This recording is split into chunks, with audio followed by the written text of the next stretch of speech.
Em seguida, nós teremos a apresentação do senhor Dong Wang, diretor adjunto do Instituto de Pesquisa de Incêndio da BYD, doutor pela Universidade de Ciências e Tecnologia da China, pós-doutorado em Segurança contra Incêndio de Baterias de Lítio, diretor de pesquisa em fuga térmica, combustão de baterias e tecnologia de proteção contra incêndio de baterias. O tema da palestra do Sr. Dong será baterias de íons lítio, novas tecnologias e legislação chinesa. Chamamos ao palco, então, o Sr. Dong Wang.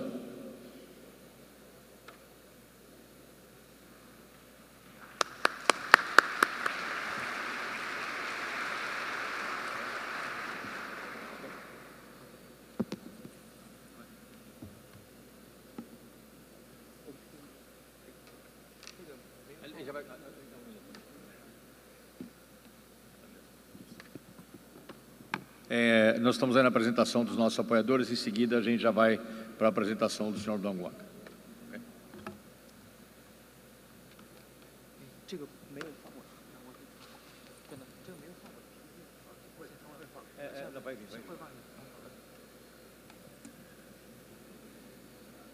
尊敬的消防协会主席、电动协会主席，以及各级消防局的领导，还有消防领域的同事们，大家上午好，我是来自于比亚迪消防研究所的王董。新能源汽车的消防安全是一个非常重要的研究课题，它与公共安全息息相关。为了直面市场和消费者对新能源汽车消防安全的担忧，比亚迪专门成立了消防研究所，来研究新能源汽车的消防安全。在此非常感谢圣保罗消防局的邀请，非常荣幸能够在此次国际研讨会上分享我们的研究成果。我报告的题目是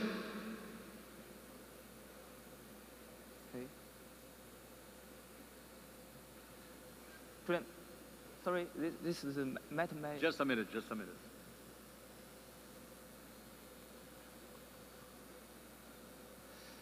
我报告的题目是新能源汽车消防安全与应急管控方法。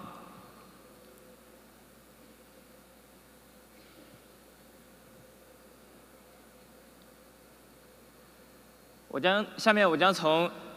新能源汽车产业发展现状、锂电池热失控与新能源汽车火灾、新能源汽车的灭火救援方法3个方面来介绍我们的工作。首先是新能源汽车产业发展现状。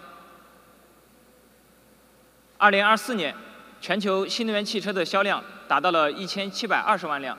占汽车总销量的占比达到了20%。在中国，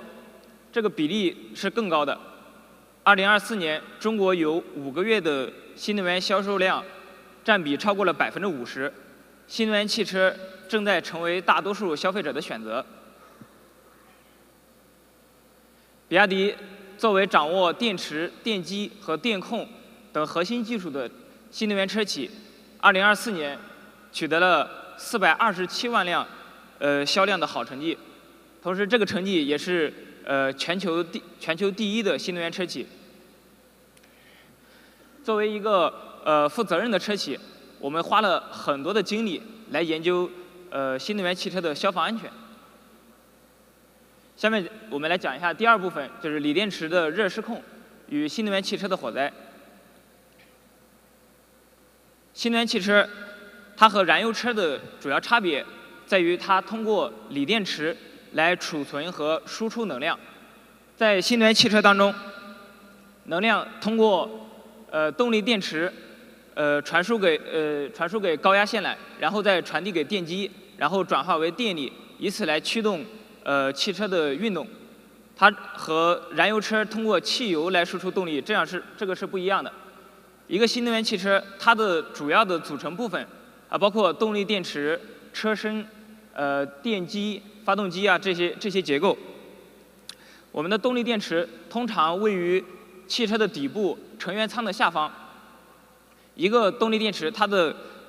质量大概占一个汽车它的质量的比例是25%。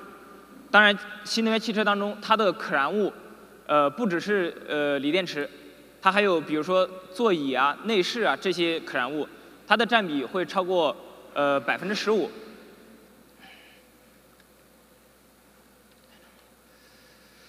在中国，锂电池它的安全受到国家标准严格的限制。这个标准的名称叫做《电动汽车用动力蓄电池安全要求》。在这个标准当中，我们2020年的规定，锂电池在规定的实验条件下，比如说针刺、加热这些条件下，锂电池它着火爆炸前的5分钟，应该向乘客发出警报。这个需要给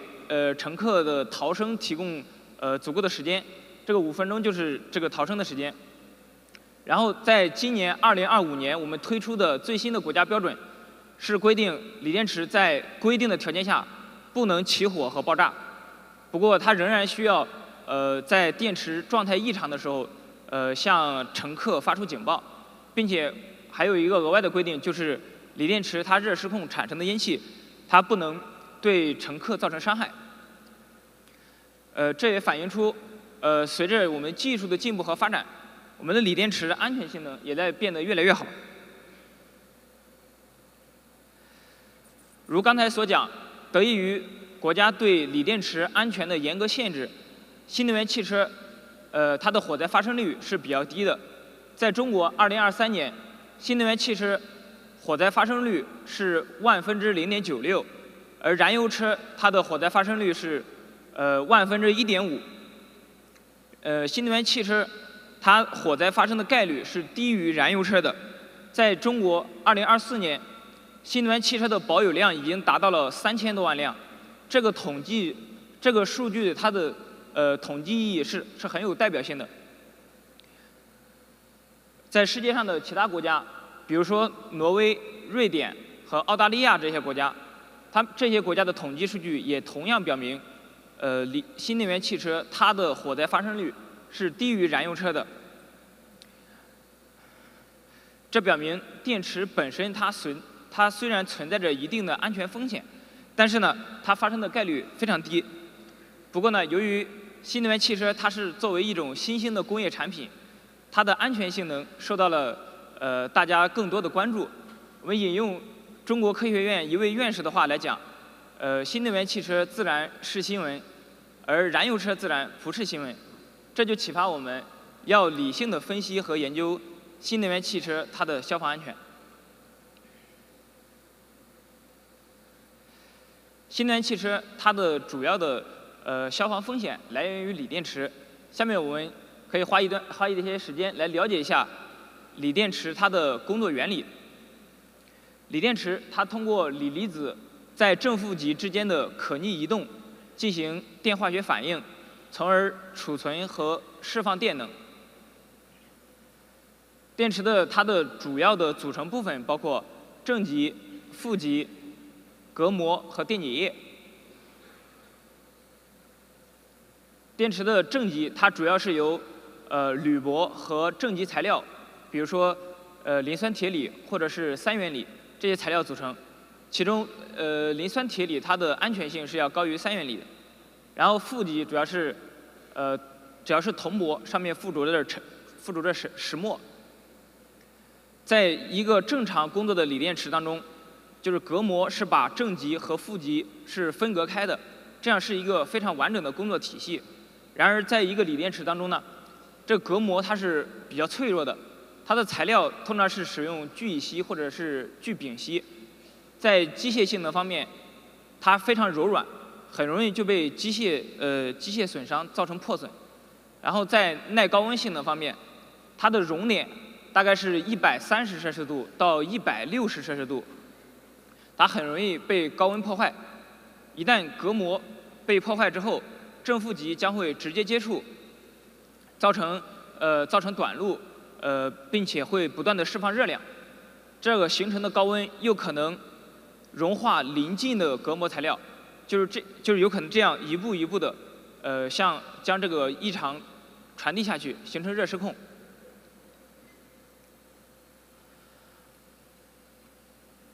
我们把锂电池的热失控定义为锂电池内部的连锁放热反应导致的温度急剧上升，造成性能衰减或者安全风险的现象。热失控触发的原因有很多，主要分为3大类，分别是机械滥用、电滥用和热滥用。机械滥用是指这个新能源汽车它在发生交通事故的过程当中，比如说碰撞、挤压，或者是一些金属结构的一些针刺，在这种情况下，它会造成锂电池它的一个机械变形，从而引发热失控。电滥用是指内短路、过充电和过放电。热滥用是指锂电池接触到异常的高温，比如说新能源汽车它着火了，这个电池受到了火焰的烘烤，或者说电池它临近的一块电池发生了热失控，它会被高温加热。在这种情况下，是一种电滥用的热滥用的情形。在这些不利因素的影响下，锂电池可能会发生热失控。通常锂电池它热失控的特征就是它会产热和产气，在一些极端的条件下，锂电池的热失控也会导致燃烧。为了避免这种电池产品出现燃烧的情况，我们在电池包当中进行了很多的结构安全的设计。首先是在预警方面，预警的话，我们采用温度和电压的预警，就是当这个电池的温度和电压发生异常的时候 ，BMS 系统就会向成员发出警报。然后另外一个就是结构安全的设计，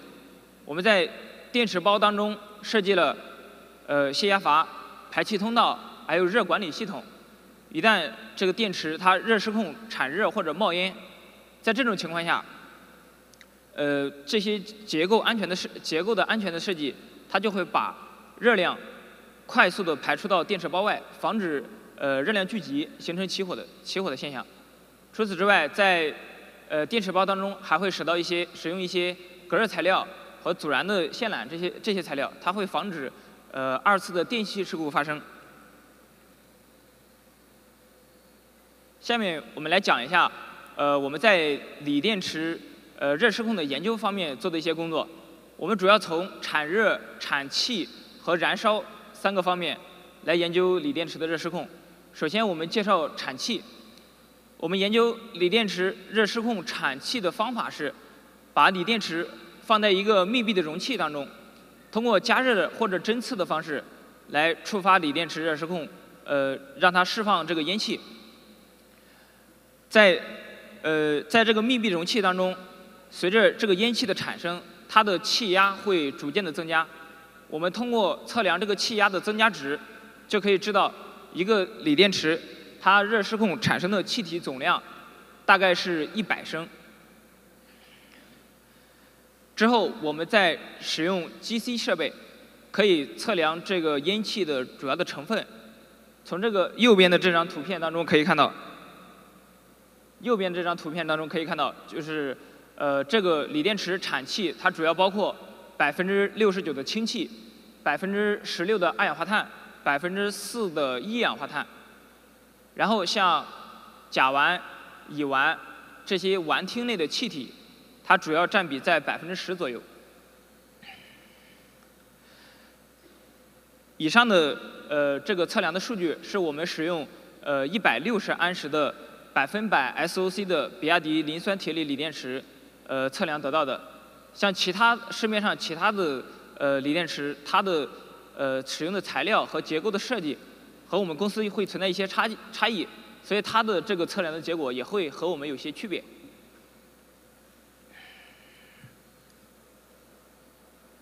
除了产气之外，我们还会研究锂电池在热失控过程当中它的一个产热的规律，这有助于让我们理解为什么锂电池它会燃烧或者起火。和前面的实验方法比较类似，我们也是通过加热的方式来触发锂电池热失控。左边的这张图片是指的是我们在加热这个锂电池过程当中，锂电池热失控它电池表面的一个温度变化的曲线。在这个温度曲线整体上来看，电池表面的温度先上升到一个峰值，然后再逐渐的下降。一个锂电池它热失控放热的总时间不超过2个小时。比较特殊的就是这个锂电池温度的一个温度快速上升的一个时间点。我们把这个时间点定义为锂电池热失控的起始时间。通常的判定标准就是锂电池表面的温度上升速度超过了1摄氏度每秒。锂电池在热失控过程当中，它表面的温度最高能够达到400摄氏度。这个温度虽然它很高，但是它是低于热失控产生烟气的它的一个温度。所以说，就像昨天在消防学校做的实验我们看到的那样，我们的电池它主要的热失控现象就是产热和冒烟。但是呢，在一些极端场景，锂电池它还是有可能会起火。比如说像一些电气事故，它导致的拉壶就有可能会给予它一个能量，导致这些烟气起火。这左边的这个视频就是我们做电池燃烧的一个视频。我们也是通过加热的方式来触发这个电池热失控和冒烟。电池冒烟了之后呢，然后我们使用一个外部的火源来引燃这个烟气，然后我们录制这个锂电池它燃烧的整个过程，之后我们再把这个视频当中火焰的这个部分单独提取出来，使用概率统计的方法，我们就可以得出来一个锂电池它在燃烧的过程当中，火焰能够到达的横向上最远的距离是0.83米。这个距离也可以为我们设计这个新能源汽车停车的间距可以提供一个参考。因为我们的电池在燃烧的过程当中，它最远的一个火焰能够达到的距离是0.83米，所以说我们对这个停车的间距就是不用离得那么远。然后右边的这2张图，它分别代表的意思呢，就是这个电池它燃烧的这个火焰，它出现的这个概率云图，我们可以看到这个最大的这个红色线的这个部分，它的总的范围就是横向长度是0.83米，在纵向上这个高度是0.9米，宽度是0.48米。然后在这个电池的这个云图的这个中间，我们可以看到它的概率是50%的这个概率呢，它只占很小的一个区域，这就表明我们的电池在燃烧的过程当中，绝大多数的时间它都是一个火焰非常微弱的一个状态。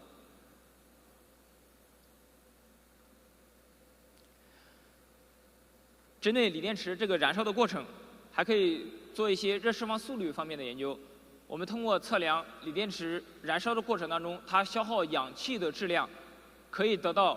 锂电池它燃烧的热释放速率。这个图片展示的就是这个锂电池对于相同的锂电池，它燃烧的热释放速率随着它的荷电状态 SOC 的这样的一个变化关系，可以看到锂电池它燃烧的热释放速率峰值和总放热量，它和它的 SOC 的它随着 SOC 的增加而增加。就是 SOC 它代表的就是这个电池的电量的意思。比如说我们平时讲，我们把汽车的电量充满了，这个意思就是它的 SOC 达到了100%。然后我们这个热释放速率的这个规律呢，它可以用来指导我们消防安全的一个管理。在中国很多场所它都会管控锂电池的 SOC。比如说我们在航空和铁路运输锂电池的过程当中，就要求 SOC 不能超过30%。另外呢，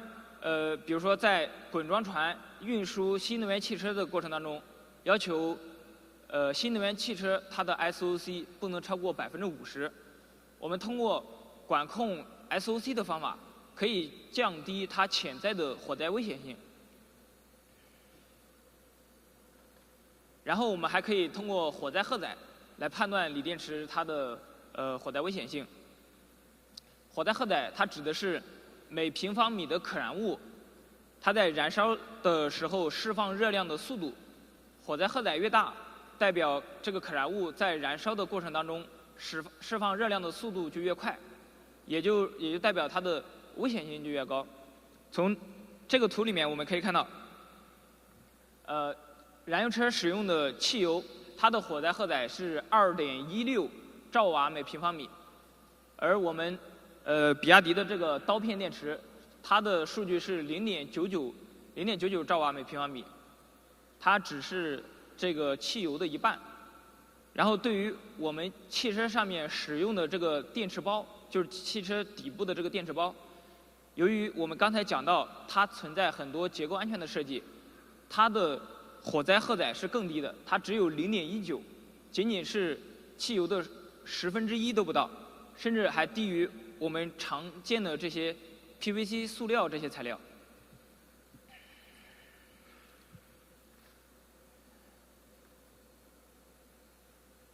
下面我们可以做一下这个刀片电池，我们这个电芯和我们汽车使用材料它的一个燃烧规律的一个对比。在汽车当中，我们汽车使用的很多材料，它都要进行 UL94这样一个标准的阻燃标准的测试。其中 V0 代表的是最高的阻燃等级，它的阻燃性能是最好。V1 的阻燃等级小于 V0，V2 的阻燃等级小于V1，然后 HB 这个阻燃等级它是最差的一个阻燃等级。然后呢，我们从这个数据图当中我们可以看到，V0 阻燃等级的 ABS 和 PC 材料，它们的燃烧的峰值热释放速率分别是43.6千瓦和124千瓦，而我们刀片电池这个单体电池，它燃烧的热释放速率是85.5千瓦。这就表明，对比于汽车当中使用的这些材料，我们电池的它的火灾危险性是和 V0级阻燃材料是相当的，它远远低于这个汽车当中使用的 V2 和 HB 等级的这些材料。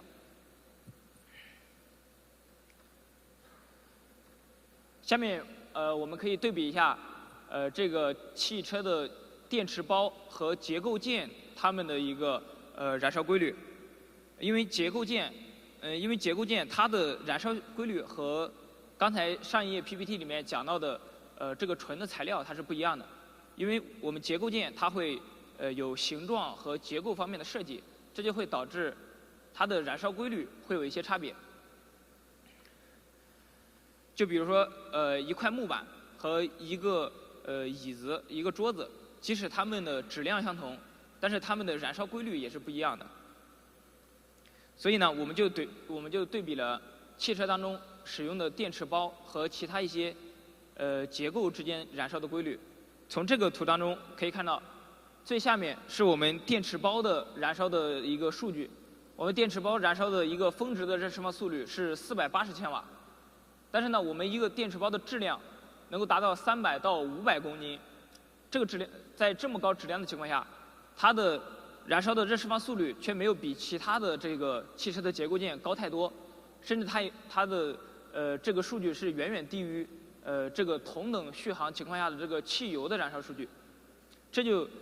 表明我们的电池包它在消防安全方面它是值得我们信赖的。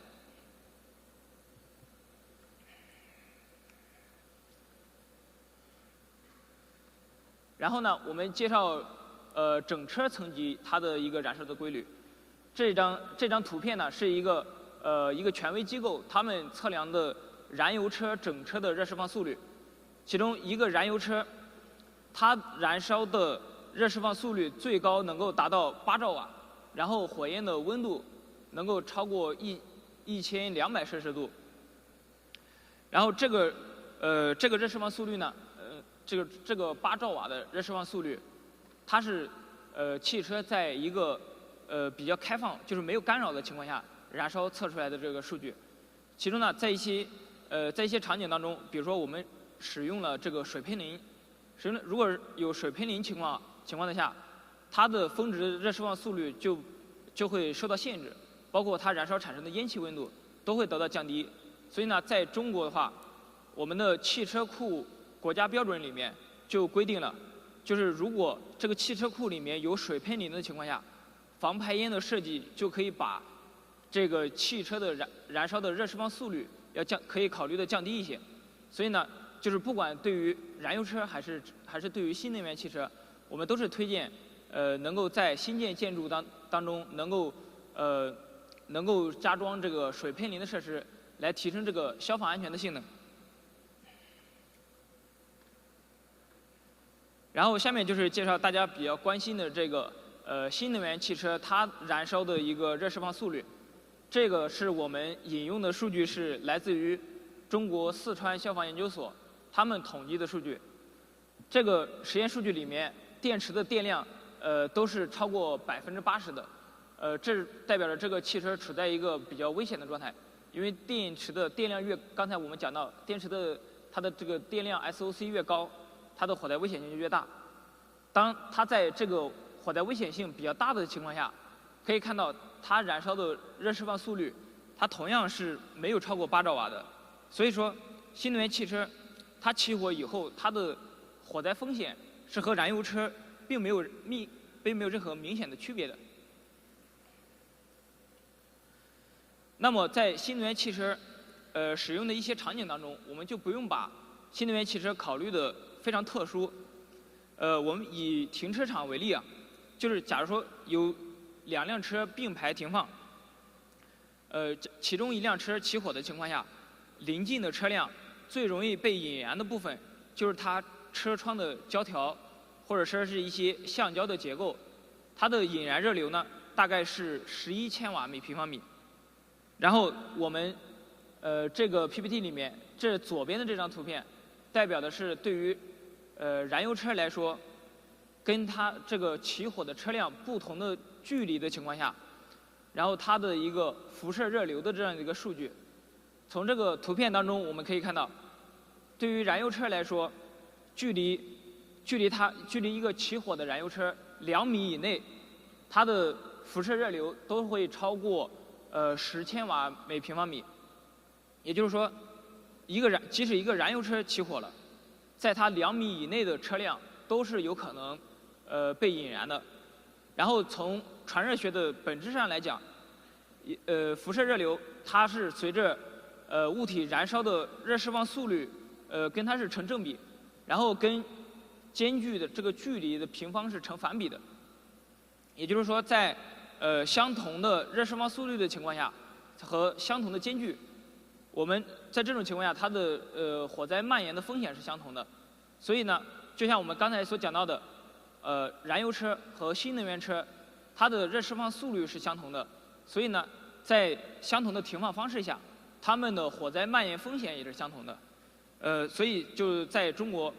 我们的新能源车和燃油车，它的车位的划分都是相同的，也是考虑了这样的一个火灾的一个逻辑的。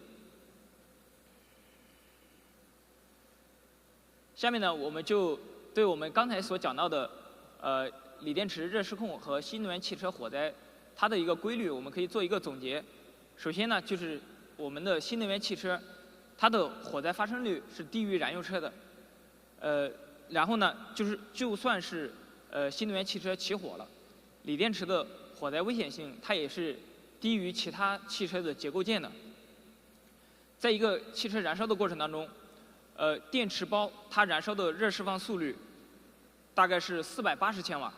而一辆汽车燃烧的热释放速率大概能达到6000千瓦。也就是说，一个电池包它燃烧的热释放速率只占整车燃烧的大概8%左右，而我们一个电池包的质量能够达到整车的25%。也就是说，我们的电池包以25%的质量，但是在燃烧过程当中只贡献了8%的热释放速率。这就说明，一个新能源汽车它在燃烧的过程当中，热释放速率的主要来源并不是锂电池，而是汽车的其他结构件。然后第3点就是由于新能源汽车它和燃油车啊，它的燃烧的热释放速率没有明显的区别，所以呢，在相同的排列方式下，燃油车和新能源汽车它的火蔓延的风险是相同的。以上就是我们针对新能源汽车消防安全的主要的研究成果。下面我们来介绍一下我们在新能源汽车它的一个火灾扑救方法的一个经验。首先呢，就是我们将新能源汽车它的火灾发展过程分为4个部分。第一个是温度异常阶段，第二个是电池冒烟阶段，第3个是电池起火阶段，第4个是全面燃烧阶段。在温度异常阶段，它在这个情况下，只是电池的温度在不正常的一个上升。它这个时候我们在表面上来看，这个汽车它和正常的汽车没有任何的区别。但是呢，在这个阶段，它电池的内部的温度能够达到300多摄氏度，它还是一个非常高温的一个状态。然后之后呢，温度逐渐上升了之后，由于电池它本身是具有泄压阀这种安全结构的，然后呢，这个时候由热产生的烟气就会从泄压阀释放出来，也就是我们从这个车的周围可以看到白色的烟气。咱们昨天在消防学校做的实验也能够看到这个白色的烟气。这个白色的烟气它主要是电解液的蒸汽，它具有很强的火灾危险性。就是咱们消防员在现场进行消防救援的过程当中，就是尽量不要站在这个白色的烟雾范围内，因为它是具有火灾风险的。然后之后经过一段时间的发展，比如说电池它的产热导致汽车当中的一些电气结构发生一些短路的情况，就会产生拉弧，拉弧会引燃这个白色的烟气，就会导致火焰在电池包的底部产生，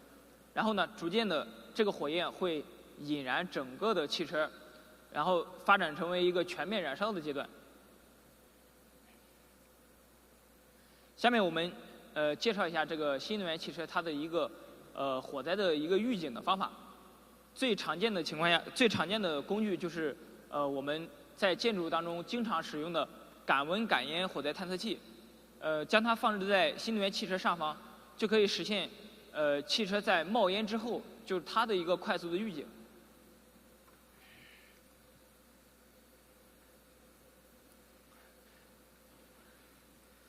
下面我们来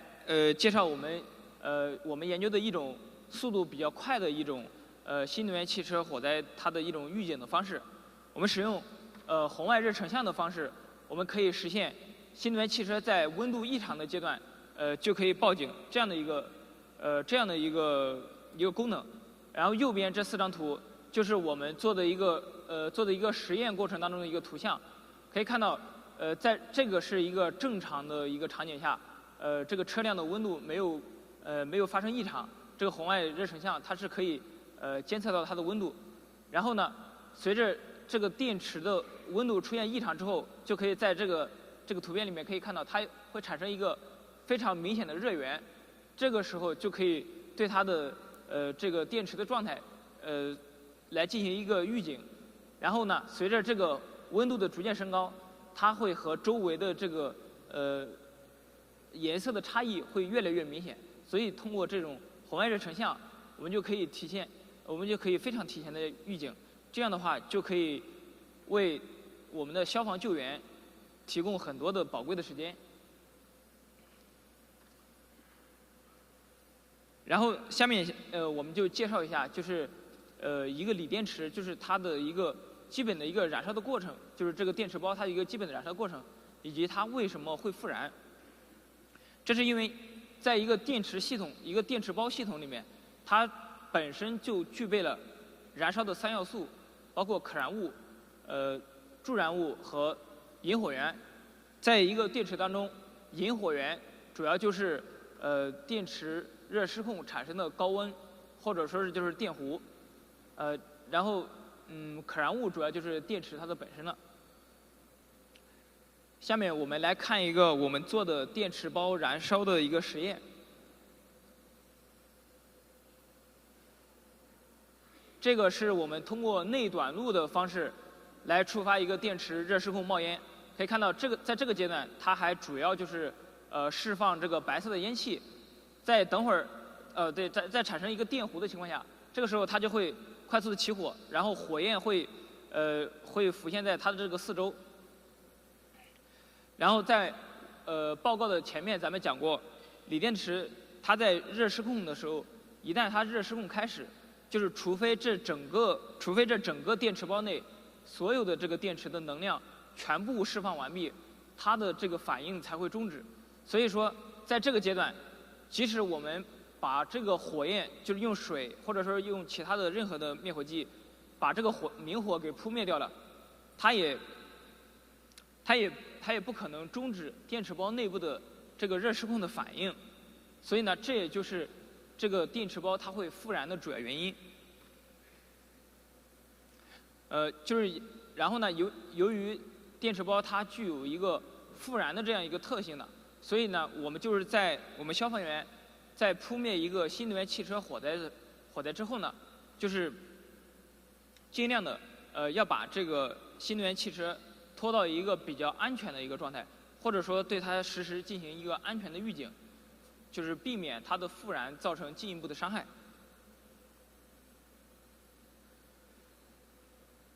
然后，新能源汽车除了刚才我们讲到它的这个复燃的这样的一个灭火难点之外，还有一个问题就是，因为我们的电池包呢，它主要就是位于这个车的底部，所以呢，它一旦起火的情况下，比如说像这个灭火的场景，就是消防员很难把水直接喷到这个汽车的底部，所以就能看到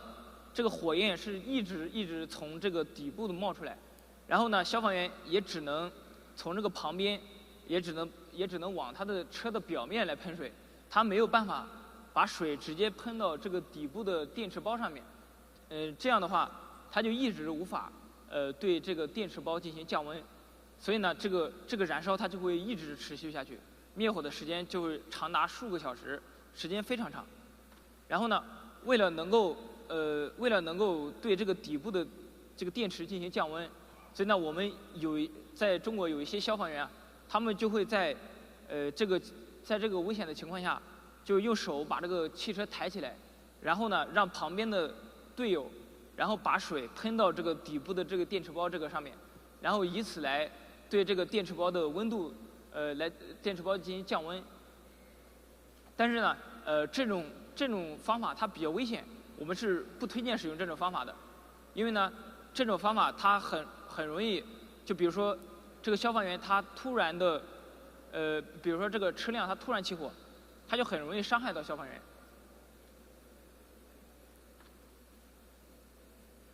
然后下面我们介绍一下，就是使用灭火毯来灭火的我们的一个研究。我们做了很多这个灭火毯来扑灭新能源汽车的这样的一个研究。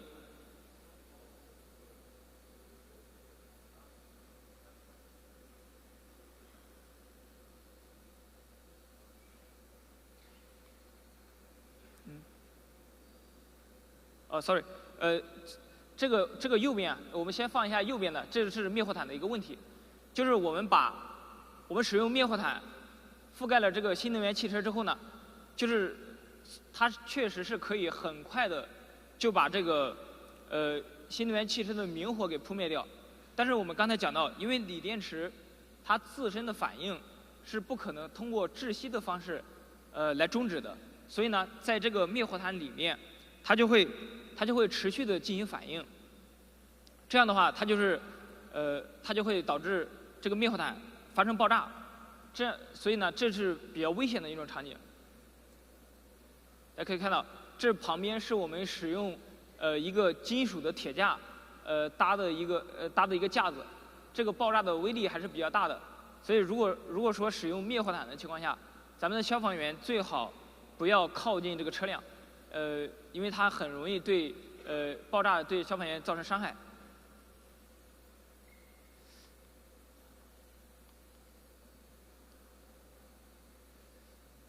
然后那个现场的工作人员能不能帮忙播放一下左边的这个视频啊？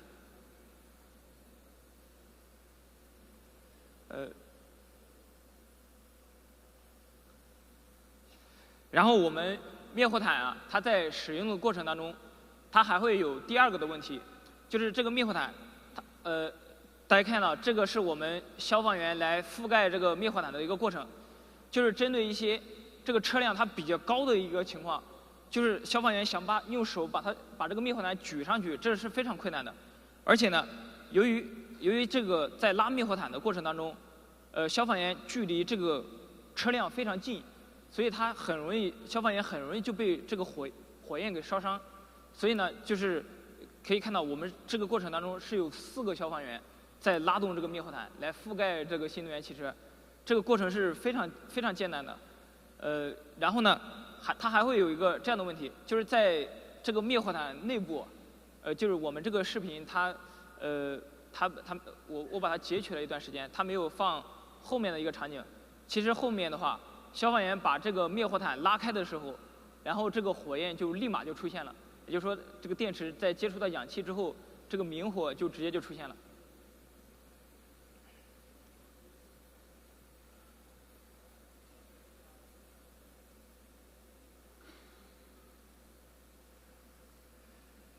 然后之后呢，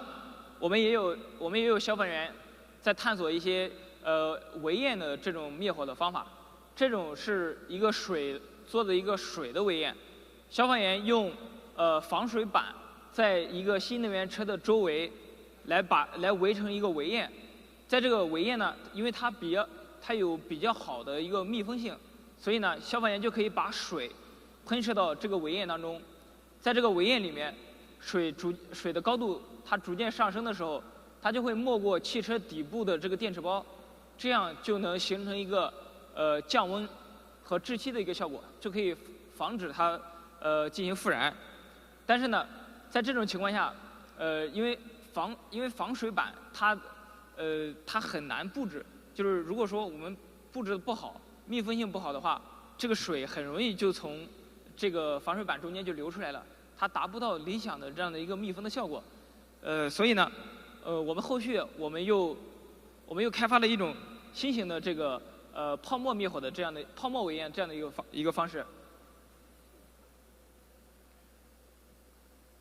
我们首先来看一下左边的这个视频，这个就是我们首先在这个电池温度异常或者冒烟的这样一个阶段，我们在车辆周围布置这样的一个防火的围堰。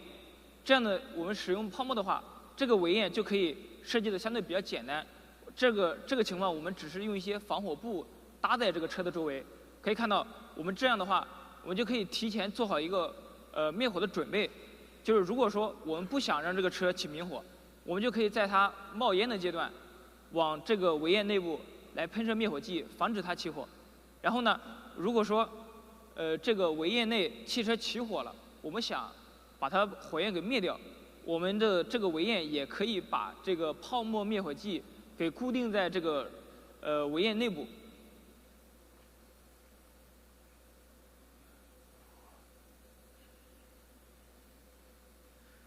这个就是一个新能源汽车它起火的一个视频，这样的一个动态的过程。就是它在燃烧的过程当中呢，它首先是刚才我们看到的是，它首先是产生一个白色的烟气，然后呢，白色的烟气逐渐的转换，它产生黑色烟气的时候，就代表着这个底部就已经出现了明火了。然后我们这个右边这个视频就是这个车辆它已经烧到非常剧烈的一个阶段了。然后这个时候，我们的消防员可以看到，他手持的是一个中倍的泡沫发生器。这个时候，他在调试设备。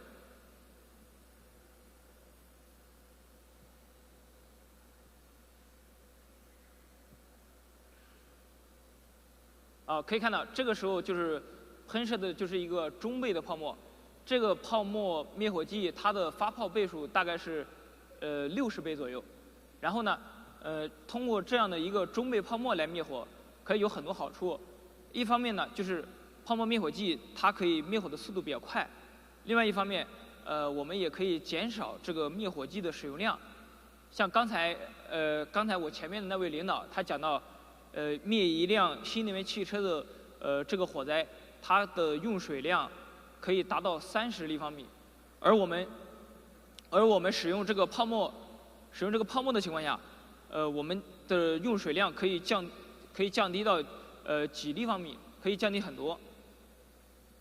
然后大家可以看，这是他们的一个灭火的这样一个过程。他们首先就是把这个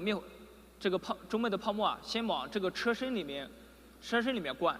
先灌到里面，先把这个内饰的这个明火给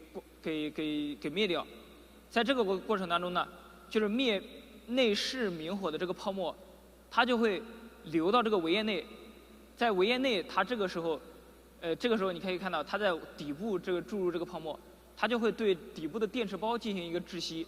这样的话，它就可以同时灭上面的内饰火和底下的这个电池的火。可以看到，它这个灭火的速度非常快。因为我们刚才可以看到，一开始灭火的时候，它是一个燃烧非常完全的状态，只需要2-3分钟的时间，一个消防员我们2个消防员同时动作，就可以把这样的一个汽车的火灾给完全扑灭掉。可以看到，其实这个时候，这个汽车的明火已经完全被扑灭掉了。这个时候，消防员他们在做的工作呢，就是持续的注入这个泡沫，然后一直持续到这个泡沫填满汽车和围焰之间的这个缝隙，然后只要这个泡沫持续是存在的，这个时候呢，它就明火就不会出现了，我们也就实现了灭火的这样的一个目的。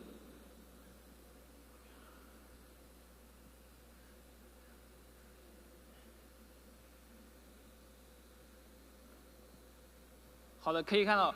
就在这么短的时间内，消防员的灭火作业就已经结束了，它就已经完全的灭掉了这个新能源汽车的火灾。所以这个泡沫围焰的方法是目前在中国就是它最有效、最快速的一种灭火方法。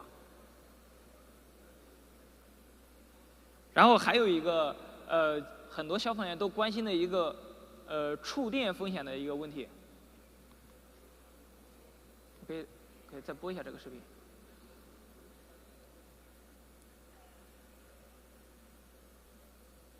还有一个就是大家关心的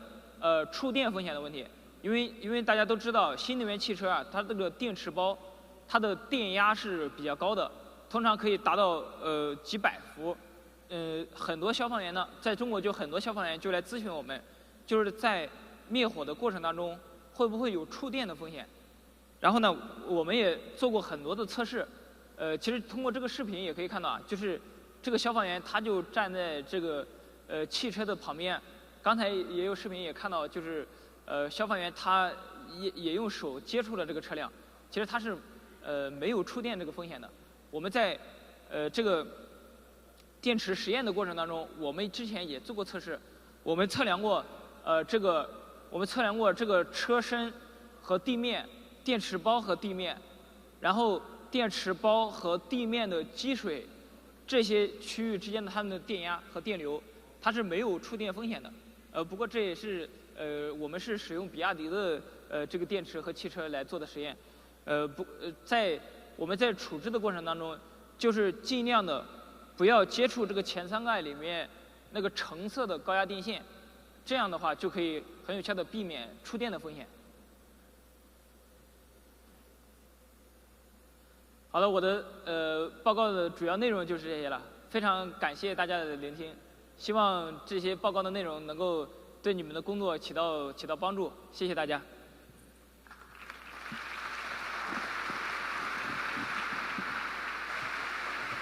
Obrigado. Wait a minute, okay?